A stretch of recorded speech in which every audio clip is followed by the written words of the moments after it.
And good evening, everyone. ESS, Empire State Sports, proudly presents the Wise Guy Sports Talk Show.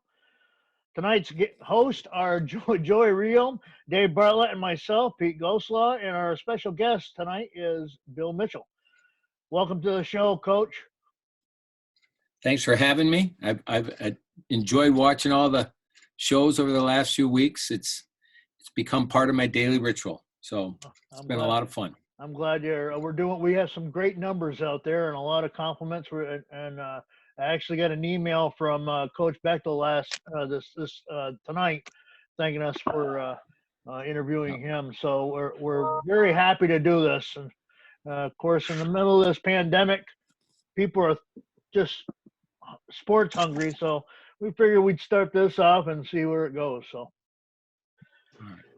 I'm ready. Okay. I'm ready. Okay, I'm going to turn it over to Joey Real, and he'll start it off for us. Well, Coach, can't say enough thanks for you coming on tonight. One of the things, I don't think it's any secret, if you've been following this show, Dave and Pete and I, for the most part, we're basketball-based. We love North Country basketball, and obviously you've been a big part of North Country basketball for the last 30 years. So really excited to have you on. And another Potsdam State connection. We mentioned last night when we were interviewing Coach Bechtel, we had just found out we were also going to get Coach Welch on. And Pete had informed us that there has only been 10 coaches for the history of men's basketball at Potsdam State. And we will have had 3 of them on our show over a 3-week period. So I might be able to name most of them, but I don't know if I know all 10. So. Well, you were one, so we know that. I followed John Wooden. So we usually like to start things off with, especially I have been lately, is what's life been like during this pause for Coach Mitchell? What's Coach Mitchell doing right now at Potsdam State? What are you able to do? What's your work day right now? Well, I snuck into my office tonight just so I'd have a little bit of privacy, but campus is very quiet. We have Zoom meetings and we email and do what you can. I'm in charge of club sports, which, there's a lot of student interaction, and right now we don't have many students. We have a few in town that I see now and then, but for the most part, many of the kids have gone home. Our summer camps is something else that I'm charged with, and there's not going to be any events on campus this summer. And this summer would have been the 50th anniversary of the Potsdam Bears summer basketball camp, and we were hoping to get a lot of coaches back and that type of thing. So that's going to be delayed 1 year. All my kids are home, which has been great. I have 3 kids in college this year. Feel that pain. My wife is Nicole Duvet, and she has been also working from home. And my wife is running for St. Lawrence County Court Judge. So I'm going to give a little plug and shout out to her. Absolutely. But I try to get up and go for a run or a bike, push-ups, sit-ups, whatever I can. I went out golf with my kids today until Jake strained his back, so we got 5 holes in. And as I was walking off the course, I thought I'd need to hit the Riom Golf Academy for a few lessons. So, but it's been nice to have my kids home.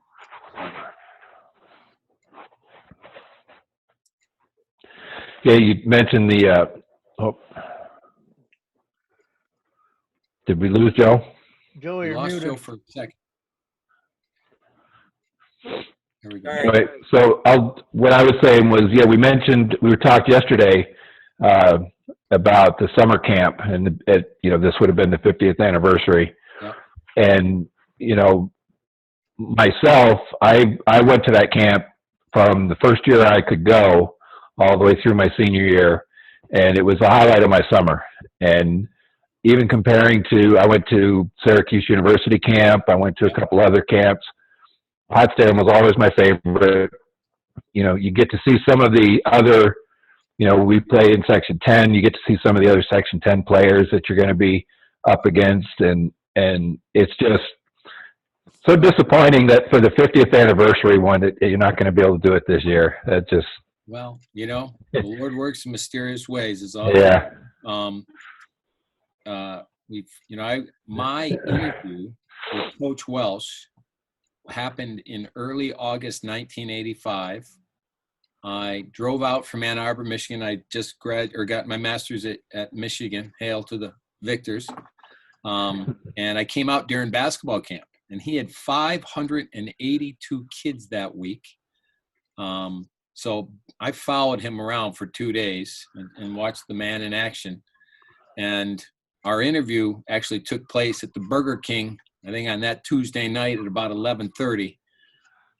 He actually brought a couple of staff kids with him and bought him dinner out there. But so the camp, I think the high water mark one year, we had 3 weeks and about 860 kids. He was a pioneer, and I think established one of the first camps in New York State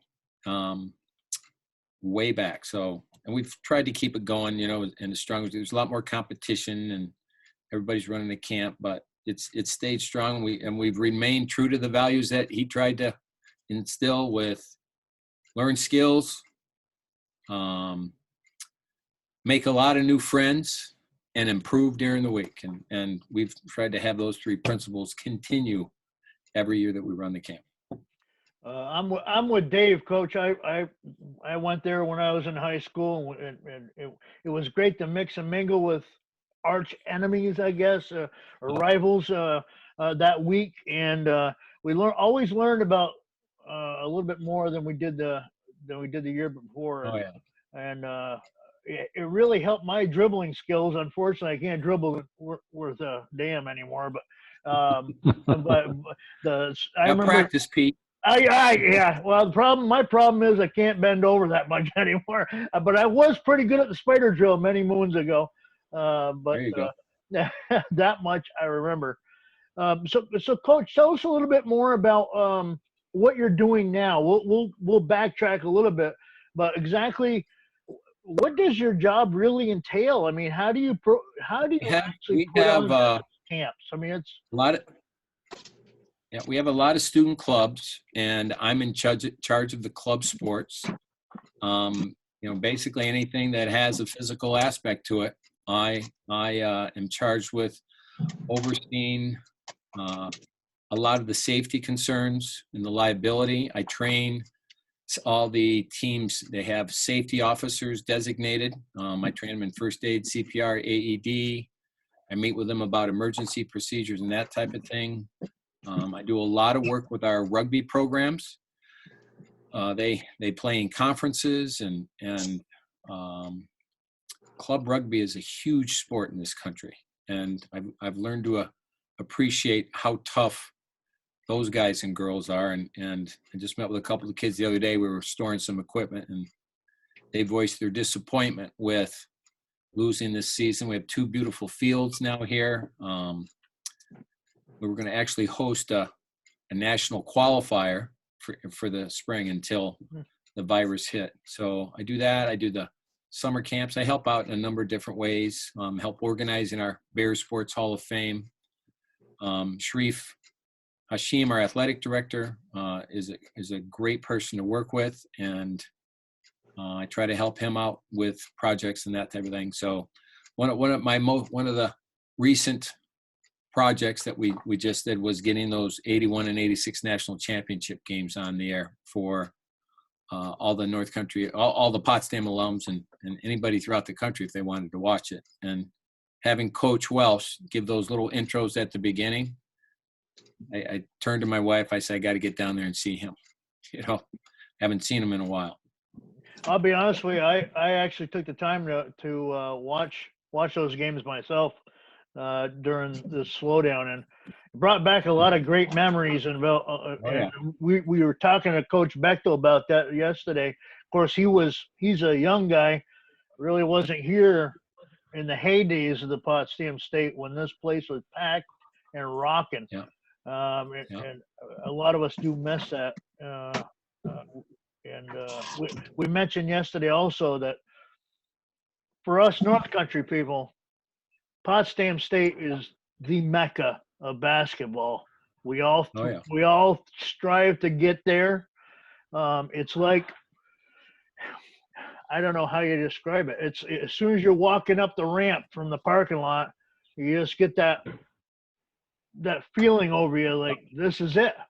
This is the place. Yeah, it's such a tradition. You know, I remember one of my first years as an assistant coach. You know, didn't have cell phones back then, and we weren't on the road. I was here making recruiting calls, and I'd sneak out of the office and walk down and watch the games, and I'm amazed at the number of people who help working the doors and taking the tickets, who do that every single year. And so it's always nice to recognize all the familiar faces and the, you know, the crowds that we get from some of the small towns in Section 10. I mean, they live and breathe their basketball. So it's special. And we, in Potsdam State, I think we do not bragging, but I think we do a good job of hosting, and we love playing host.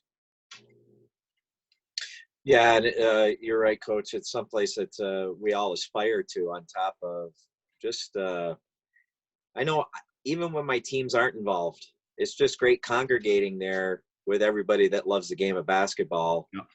Be able to partake in both the girls and the boys, and to know that we try to be in one location. Whereas, you know, you get other sections, and the bigger sections, they can be spread out. There are sectional games that are in high school gyms. You know, it's good to know that we're at Maxey Hall. And I know Section 7, when you talk to Section 7 coaches, the Plattsburgh area, they're jealous of the fact that we get to play our games at Maxey Hall. Yeah, when I was coaching and recruiting across the state, you know, did a lot of recruiting once, you know, at the end of the season. And so I've seen almost every single sectional tournament in New York State, and how they host it. And, you know, there's a lot of places that do a great job, but I don't think anybody, I'm not going to say anybody is better than us, but I think we can compete with anybody in the state as far as the organization, the atmosphere, and obviously the facility. So kudos to all the Section 10 folks. Totally agree, Coach. Totally agree. Before I muted myself, you were talking about camps, and Yep. I was going to ask you just a thought, because, you know, camps, I think even before this year's situation, camps are looked upon differently than when Pete and Dave and you and I were growing up. Thanks You to know, AAU. Yeah, and I that's think that's- exactly where I was going with this. Yeah. I was going to say, when Pete and Dave and I went to basketball camp, that was our AAU. That was Yeah. our chance to see those friendly foes or those enemies, and now we can see them every weekend. Yeah. You know, so just your thoughts on that, because I also know that you host not just an AAU tournament, but your Blue and Orange is a North Country is become a North Country legendary tournament in the early spring. So I'll let you talk about that a little bit. I grew up in Toledo, Ohio. I went to St. John's High School, and my high school had open gym every night, Monday through Friday in the summer. And that place was packed. In the spring, after basketball season ended, we would go to open gyms at other high schools in and around the city of Toledo. And high school players would show up at St. John's on one night, and Ottawa Hills another, and that type of thing. And we would play just pickup games, sometimes a couple of courts running, against high school, some of the players from the other high schools. I remember going to a summer camp at Miami of Ohio. There was also a cheerleading camp going on at the same time, so me and the boys were all pumped up. And there was another small Christian school that I went to camp. And we went 1 week that summer, and that was it. And everything else was open gym. There was no spring leagues or anything like that. Well, came to Potsdam, and I saw the camp. And when I was with Coach, we actually grew over the course of time from 1 week to 3 weeks. And I've got a story about him. I'm not sure if I should tell it, but Mitch, we can make this a monopoly. then everybody and their brothers started running the camp. Famous last words. So our numbers were not as strong, and back then we did not have an athletic fee here at SUNY Potsdam. We were one of the last of the people in our league to actually have an athletic fee, and so our budget wasn't great, and we always relied on the camp to help supplement purchases and support that we didn't get from the school. And so that's the reason that we started our Can-Am Hoops tournaments. There's an assistant coach I had by the name of Kenny Wilcox, who was a manager at Manhattan for Fran Fraschilla. He was involved in AAU. And I remember meeting with Coach Welsh, a gentleman by the name of Scott Snyder from Glens Falls, a couple other folks, and we just brainstormed over the course of 2 months, and then we launched Can-Am Hoops. And I think we were one of the first team or places to hold a tournament up here. And now, there's tournaments everywhere. We've been running the Blue and Orange. I think this year was our 13th year. And we're fortunate to have such a great facility with 6 courts running at once. People ask me, how do you get it organized? Well, I've been doing it so long, you gotta get people in place, let them know what you expect, and it usually runs. And I have guys who assign referees. Mark Lyon has done a great job as far as reaching out to those folks, so he handles that. And we've had a number of people who have worked here over the course of time and know the job. And my wife, not bragging again, but she does a great job running our headquarters where we have the score sheets and are recording the standings and that type of thing. That's her job. And I try to make sure there's no mistakes on those score sheets, because if there is, she lets me know. So, or if she doesn't let you know, if she doesn't let you know, there's that really caring parent that's going to let you know. Oh yeah. And she is able to dissipate the arguments that might occur, but no, she does a great job. And my kids help, and Owen started reffing here over the last couple of years.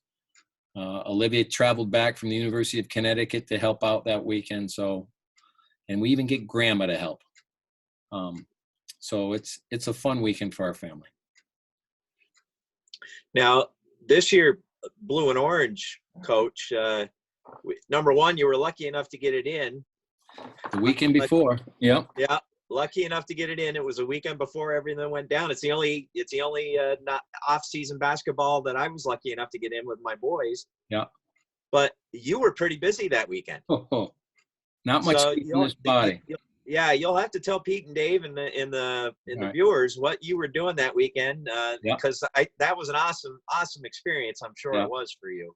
So this is the first year that I wasn't involved in coaching anybody. But when I stepped away from the college and became assistant AD, I helped out in the Potsdam youth program, coaching my kids.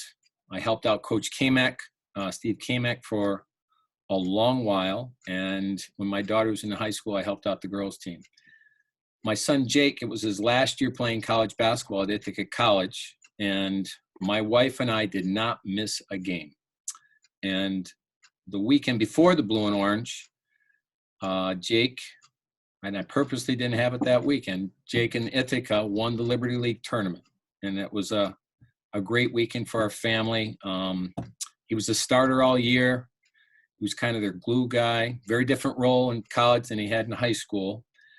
And so we were waiting after they won the championship, where would they go? Well, they ended up going to Swarthmore College in Philly, #1 ranked team in the country. And I said, oh boy, got to do some work here. So I did as much as I could, right through late Thursday night before the Blue and Orange, getting things ready. And then we were out the door Friday morning driving to Philly. I dropped off my truck at the Watertown Airport. We went down and watched Jake and his teammates win their first round game against Babson College. I Ubered to the Philadelphia airport, flew back to Watertown. My wife and her mom stayed down in Philly. Got back into Watertown about 10:30, drove up to Potsdam, got to bed about 1 o'clock, and then I was here at Maxey about 5:30 the next morning to make sure that things were up and going. And my son Owen was back. Tony Vaccaro, a very, very good friend of mine, they were doing some of the setup Friday night because Friday night in Maxey was the overall sectional tournament. So we got the tournament going Saturday, and getting people checked in and that type of thing. And because we've had so many people who have helped out over the years, I felt pretty confident that things would run. One of my former players, Travis Stevenson, drove me to Watertown, and I flew back to Philly about 2:30 that afternoon and Ubered to meet my wife. We watched Jake and Ithaca. I wasn't going to miss a game. I was not going to miss my son plays potentially his last game. We watched them that night against Swarthmore. They had them down by 12, number one team in the country. Back and forth game. Swarthmore was number one for a reason, and they ended up losing, I think, by 7 or 8. And it was an emotional night, to say the least, seeing him play his last game. It was a great year for my wife and I in that we got to see him play every game. They played beautiful basketball, and they were very unselfish, a great group of parents. The kids, there wasn't much bitching or complaining. Everybody kind of knew their role, and it was just a really enjoyable year, and I'm very happy that my son had a chance to go out the way he did. After the game, we drove back. It was daylight savings time, so I lost an hour. I rolled into my driveway at 6 o'clock in the morning, went in, showered, came to Maxey, and we ran the tournament the next day. But things went well, and, you can always catch up on sleep. You got to do what you got to do sometimes, but that was an exhausting week. I've caught up on all my rest. Let me tell you that with this COVID thing. I'm tired just listening to it, to be honest with you. I'm ready to take a nap. There's something we call go time, and you don't hesitate. You don't worry about what you have to do. You just do it. Yeah. So, did it cross your mind too that, I know it didn't happen, but did it cross your mind at all during this time frame that it could have happened? We talked about it last night with Coach Bechtel. There was an outside shot. They could have got a bid and been playing that weekend as well. Well, my selfish hope was that Potsdam State would have won the SUNYAC, and I would have had to send that email out to everybody at Blue Orange. Sorry, we're going to have to postpone it because Potsdam hosting. I was hoping that Jake and Ithaca would end up coming up here, but that would have been awesome. The stars really need to align for that to happen. But all in all, it was a great week for us. Sorry that Coach Beck and the squad didn't get in. Very, very proud of him and the job that he's done, and very, very happy for the players in his program. I think he's building something special. He's got a lot of really good players coming back, and I just hope we have a chance to get back to normalcy so we can have Maxey packed here next November when they start. Well, Coach, when I got a chance to watch Coach Bechtel a couple of times this year when SUNY Cortland came up. I was there for that game, and I saw their early game against SLU, and very impressed. I think he's done a great job. I've been to a couple of his practices. I really enjoy watching him, and I love his demeanor on the sideline. I love he's a defensive first coach. Yeah. I really think you've hit a home run with Coach Bechtel, and in his interview last night proved it to us. And I think Pete and I each, and I know Dave is going to get one. We all got emails from him last night thanking us for having him on the show when he's really doing us a favor, I thought. So I think he's a good man. He's a good man. I think SUNY Potsdam is lucky to have him. Yeah, I headed up that search. I think, what was it now, 4 years ago, maybe? we had 133 applicants for the men's basketball coaching position. And it was a very, very talented applicant pool, and he rose to the top. And like Coach Welsh, Jim is a very consistent guy. There's not many surprises. He's got a system that he believes in, and slowly, over the course of time, kids have bought in. He's brought in really good talent, and he's developed the talent. So I'm hoping that they're ready to take that next step. But bottom line is we're strong again. And, I still have a number of coaching friends in the SUNYAC, and they think that we're going to be really good again next year. So, and I believe it. Good. I know Pete and Dave are ready to jump in with some stuff here, but I got one thing I didn't ask Coach Bechtel last night, and I've kind of lost track of this over the years, but it seemed to me like back in the day that there was like a Division III NIT, like other tournaments, other postseason tournaments, I guess. Is there any more? Well, the ECAC ran terms. So Coach Welsh's last year here, we won the ECAC tournament. That was the only year we didn't get a bid. We ended up beating Hamilton at Hamilton, who was undefeated. Hamilton was part of a conference that couldn't accept an NCAA bid for some rule that stated that if they were in a tournament that lasted more than one weekend, they couldn't participate. Something like that. I'm not sure if I have it specifically right. So Hamilton never went to the NCAAs, and they ended up hosting the ECACs that year. It was called the ECAC Upstate. And we beat them on their home floor. They were undefeated. It was Coach Welsh's last victory at Potsdam. But the ECAC, over the course of time, lost its luster and appeal. When you have the conference tournaments and everybody is doing everything they can to win them and hopefully get an NCAA bid, sometimes the ECAC, I think, was looked at as a consolation prize. And they were getting fewer and fewer schools that elected to put in that they would participate. You had to fill out some forms, I think 4 weeks before the season finishes. As you start to get towards the end, they have an idea of who's going to be 500 or better. I think that was the criteria. And they were just getting fewer people who were interested in participating.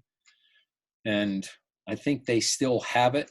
It used to be 8 teams. Many of the ECAC tournaments are now 4, but there's not many of them left. So just the way things evolve. Gotcha. Yeah.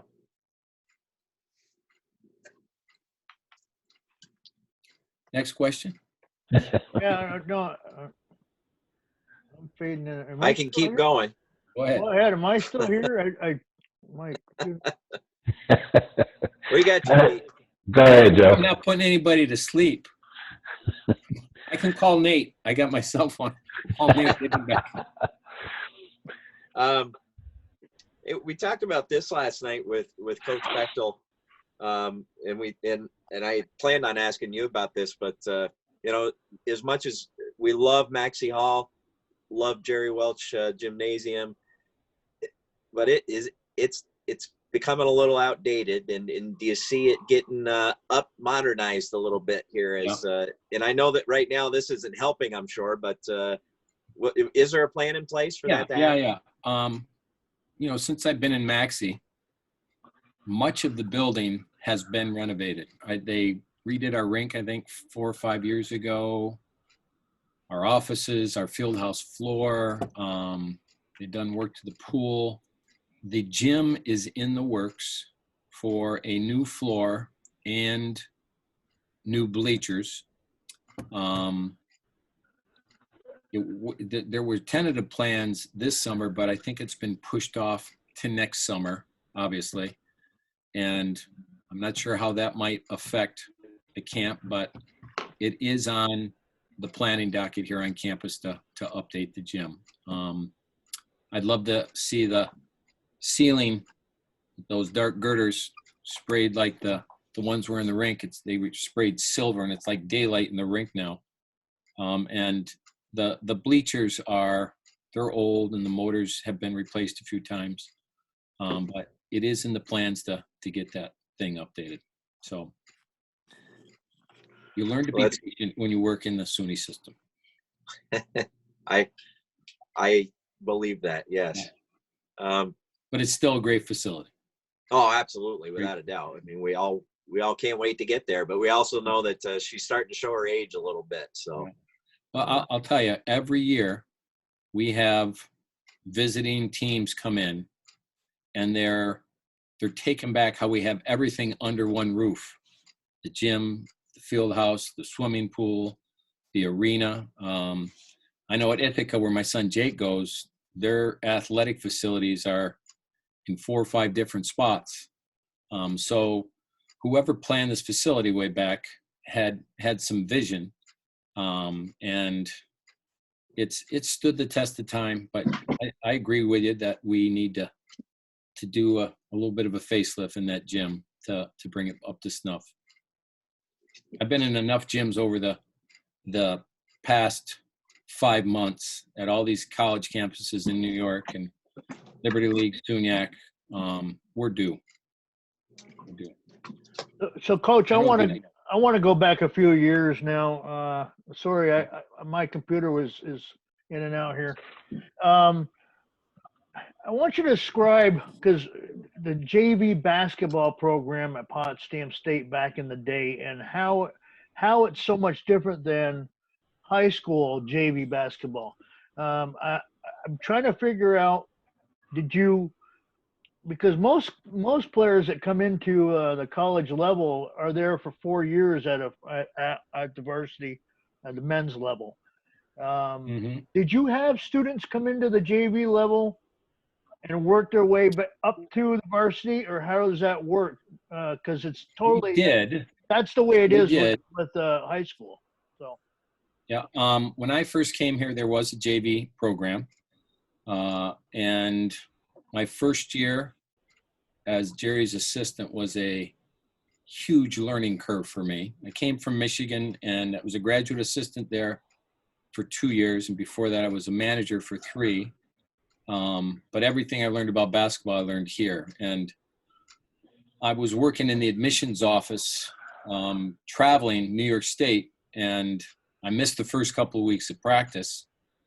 And then when I got back, Coach Welsh had many things that were already installed, and I had a notebook in the back pocket, and I was every day writing down notes and asking Coach questions and that type of thing. We were organized for anything that a team could throw against us. And as a young guy, that was a lot to take in. But anyways, to answer your question about the JV program, at the Division III level, we recruited, and there was always a number of kids who showed interest in us. And the JV program played a shortened schedule against some of the local junior colleges, and Clarkson and St. Lawrence and Plattsburgh all had JV programs at the time as well. So they'd play 12, 14 games, and we ran the same system, and sometimes kids moved up the ladder, although not always.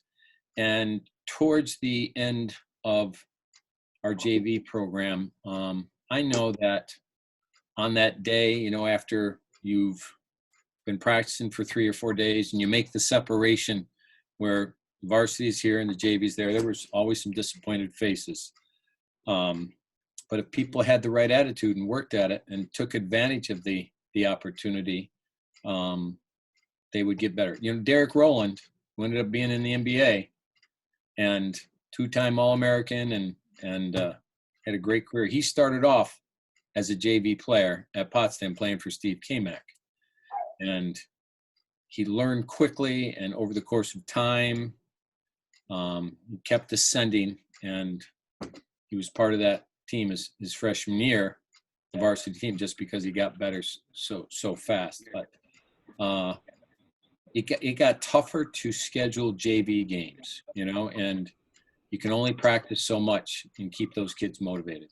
But it's a little bit, I don't know truly of too many Division III schools that have junior varsity teams anymore. There are a few out there, but not nearly the way it used to be. I hope that answers your question, Pete. Yeah, yes, it did. And I remember back in the day, my father would call from work and say, "Get the boys ready," with my mother, because we're going to the game tonight. Okay. Yeah. He says we're leaving at this time. I go, man, we're going to be a couple hours early. But needless to say, we always hit the first game before we get to the second. But Yeah. I'm glad we By the did. time I got here, I'm glad by we the did time get I there got- early because the place was packed. So yeah, there weren't, our JV games were always on different nights. But now, you know, with obviously the rise of women's sports, the doubleheaders are, at least in the conference, are always with our women's program. Shout out to Brittany Cohen, doing a great job. didn't they have a girls' game before the boys' game? Sometimes I couldn't. I'm trying to remember back. My mind is fading, but there was a game usually before the men's game sometimes. So I'm trying to remember. When I first got here, 85, 86 was my first year. And that was the second national championship year. I don't recall too many double headers. I think the conference within the next 2 or 3 years also had had the women going with the men, but we almost always traveled separately. But there were some, but not many. Not many. I remember walking into games for warm-ups and Coach Welsh shaking hands with 80 people in the stands before the game started, and then he'd work his way back down. But it was an eye-opening experience for me watching him operate. Well, Coach Pete mentioned the doubleheader. I love the fact now that the women's game in the SUNYACs anyway is right before the men's game, to get that doubleheader and to see them both play. The women's game is so elevated now. It's a joy to watch that, and I learn as a coach just as much watching that as I do the men's game. So I think it's awesome that the SUNYACs do it that way. Yeah. And you mentioned Coach Cohen. A little shout out. Go ahead, talk a little bit about our women's program at Potsdam State for those. And I have sent an email, by the way, to Coach Cohen. So if you can put a little plug in for us, we'd love to have. I'll text her when we're done with the show. Okay. Brittany Cohen has also grown her program. She came in at the same time that Jim did, and it was struggling. And she and her assistant, Mike Busby, have done a great job as far as bringing in more talent. I've watched Britt grow and evolve and improve as a coach. And, one of the biggest, I think, shout out or positive attributes I can give to Brittany is that I really think that all of her kids are having a really good experience. They look like they're having fun. They're enjoying playing college basketball, and now they're winning as well. So she had another improved year, and I'm not sure if many people know that 2 of her potential starters didn't play because of knee injuries. She had an all-conference center who the first week back of classes and pickup, I'm not sure if it was an ACL or an MCL. And then she had a women's soccer player who was going to transition to basketball at the end of women's soccer season. The Tuesday before their SUNYAC playoff game in soccer practice, tore her ACL. So they were very competitive. They won they beat a number of teams who they hadn't beaten in the past. I think next year she's going to be even better. Hopefully these 2 kids are healthy. And I saw one of them just before the virus hit, and she told me that her knee was getting better by the day, and she was excited to be back next year. So she's done a great job. It's nice to see Hal going at every game too. Does Hal make the trip up for all of the games? Hal Or? does, yeah. And Brittany's grandmother, Stan Cohen's wife, lives in Canton. She comes to every game as well. Awesome. And there's some legendary basketball names right there, boys. Yep. Oh, boy, Stan and Hal. So, Coach, looking back, it seems like we've kind of glossed over this, but what about your years as the head coach at SUNY Potsdam? Some memories of your own from your head coaching duties after, number one, taking over for Yep. Legend. At least you were with him. I couldn't imagine following in his footsteps had you just walked onto campus the year after he Yep. left. I mean, at least you were taking over as he was leaving. Yep. But how was that transition? And then some highlights of your career, some memories that you can think of. Well, he was very supportive of me becoming the head coach, and he had some feelers for Division I over the years. I know he'd been interviewed at St. Bonnie's, and his son Tim was an assistant at Iona, and Coach got to be very good friends with some people down there, and he got a call from Iona. And I remember when he came back, we met in his office, and he closed the door and he said, "I took it." We all had a cry, to think that he'd be leaving Potsdam. But anyways, my first couple years, I struggled. I'll tell you that right now. We didn't have the players, and I think over the course of time, I grew comfortable in my own skin and knew the kind of kids that I think I could recruit and maintain. And I had some excellent assistants, Ken Wilcox, Bobby Williams, and Steve Kamak. Steve was, in addition to everything I learned from Coach Welsh, Steve became one of my very best friends. We were struggling one year, and I talked to Steve about helping out. And he was not coaching at the high school. And he said, "Well, I'll help you, but we've got to have a very frank conversation." And Steve can be brutally honest, and he was with me, and I needed to hear every word about his thoughts on the program and how I could improve as a coach. And I can tell you that when he came to that first practice, it was like a switch turned on, just as far as how intense we were. And the bottom line for me is I became much more demanding of doing things well and right, and teaching thoroughly. And we defended ball screens every single day when Steve was my assistant. And our practices were more competitive because we always did game-ending situations. He'd coach a team and I'd coach a team, and we got after it. And I remember we got smacked by Buff State one weekend in a tournament at their place.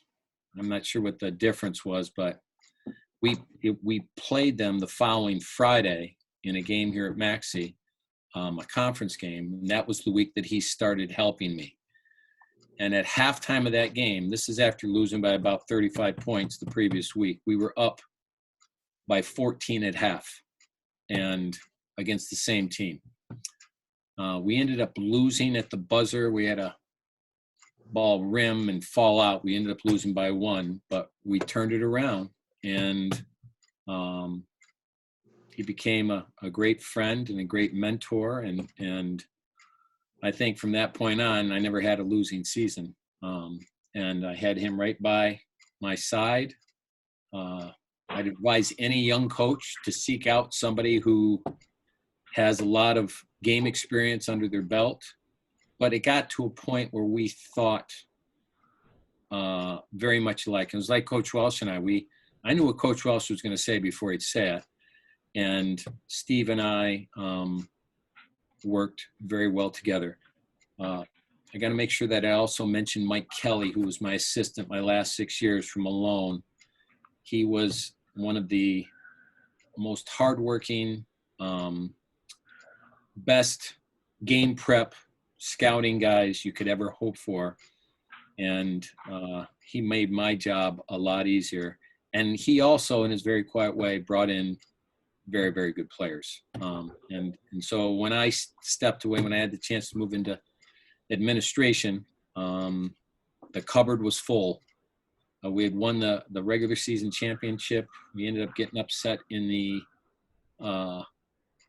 SUNYAC tournament, but we had a lot of really good players coming back, and Sherry Dobbs did a great job with those guys his first couple of years. So that gives you a little bit about my following the footsteps. I'll tell you, that year that Steve came to help, we started off the season, I think, 1-10, and I think we went 8-6 our last 14. We beat the conference champs Cortland on their home court in double overtime the last game of the year, and they ended up winning the conference tournament. So I've heard on one of the other shows you asked the question, what was your favorite year? Well, that year we never lost our guys, and they stayed with it, and I'll remember that group for a long time. But I stay in touch with a number of guys, and you don't realize it as a young coach, but as you get older, when you get those phone calls, you really appreciate them. And if I can go on real quick, when I stepped away at the college, Steve was getting back into the high school, and he said, listen, I helped you, now you're going to help me. And so I helped him for several years at the high school, and we had a great run. We had great kids and who worked very, very hard. We made it to the Final Four a couple years. I was hoping my last year with my son Jake, where we lost the game to Lake George, we win that game, we go to the Final Four, but it wasn't meant to be. But I really appreciated all my time with both Coach Welsh and Steve Kamak. Two very, very different guys, but they had great ability to relate with kids and be demanding and be very successful on the floor.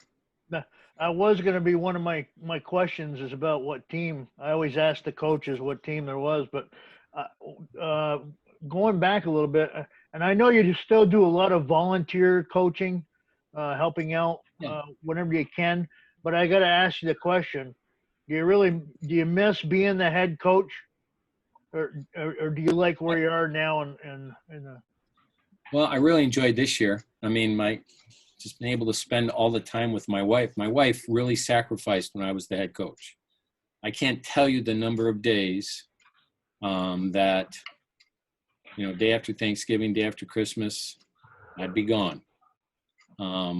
Many mornings up and out the door at 6 o'clock in the morning, driving down to New York City and making stops along the way, in Glens Falls, Albany, going and see a couple practices, see a game, and at 10 o'clock in Brooklyn, turning around and coming back home.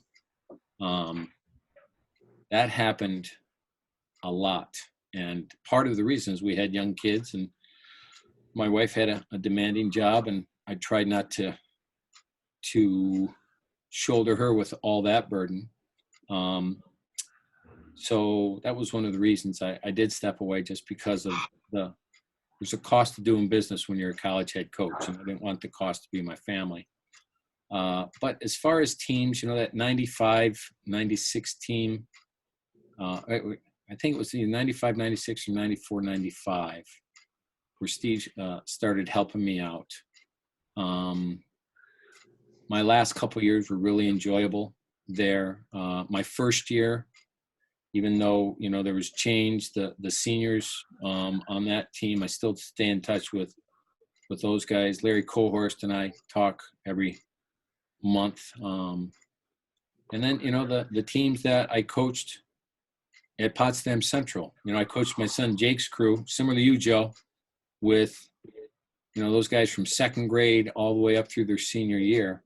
I remember seeing you at a tournament in Plattsburgh. This must have been spring of 2014. And we were playing at Saranac Central.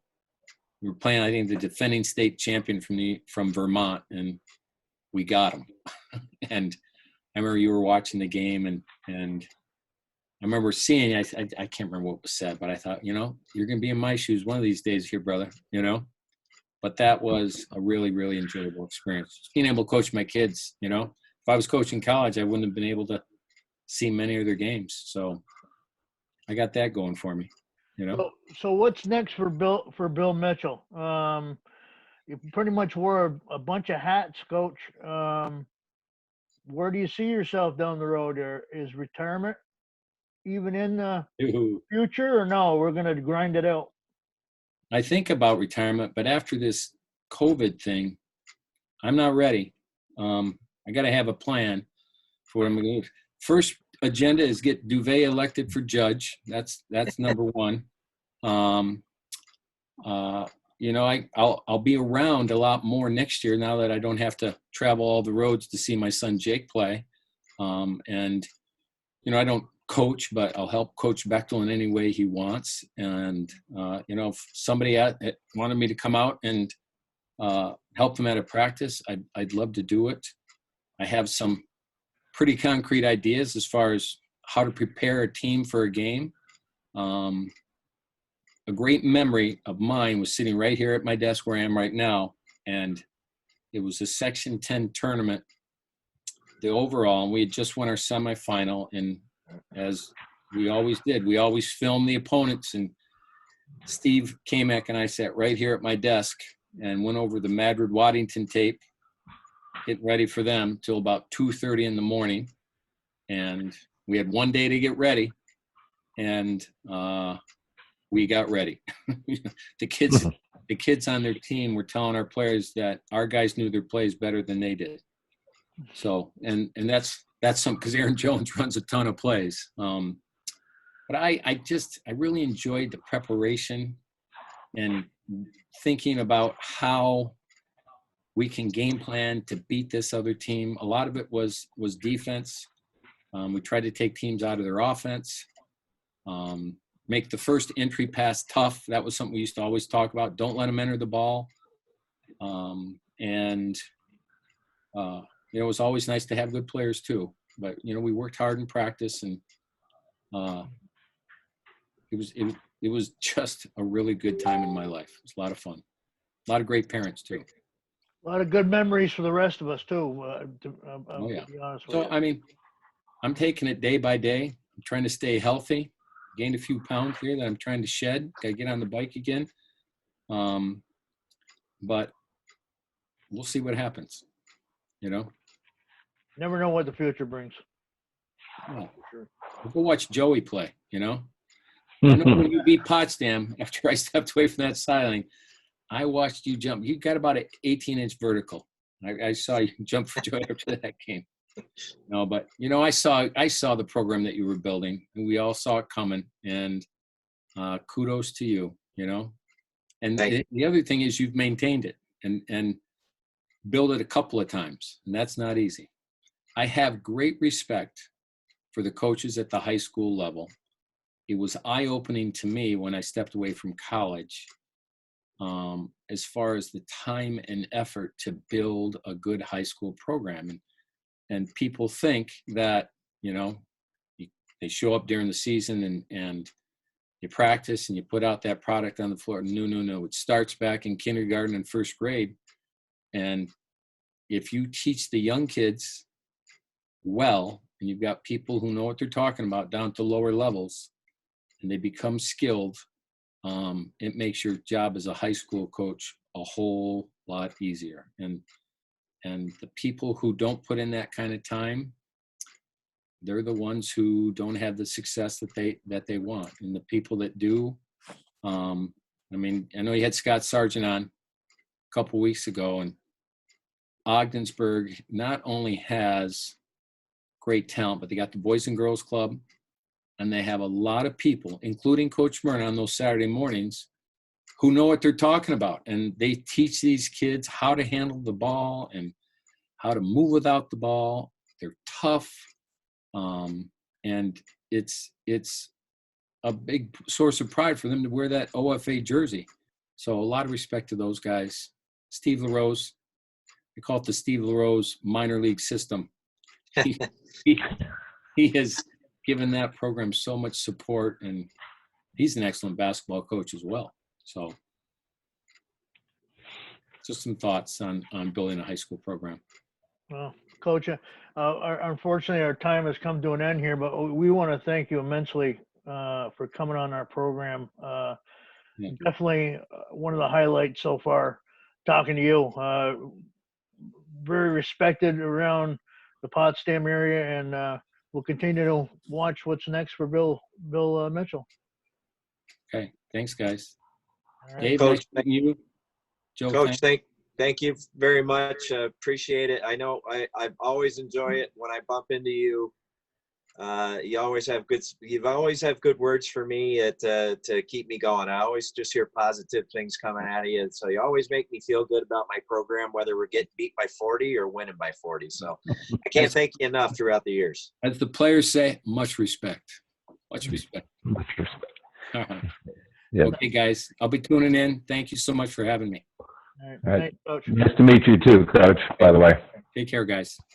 All right, for Joey Realm, Dave Bartlett, and myself, Pete Gosla, and our special guest, Bill Mitchell, we're signing off here on ESS, Empire State Sports, and the Wise Guy Sports Talk Show. Everybody stay safe out there, and good night.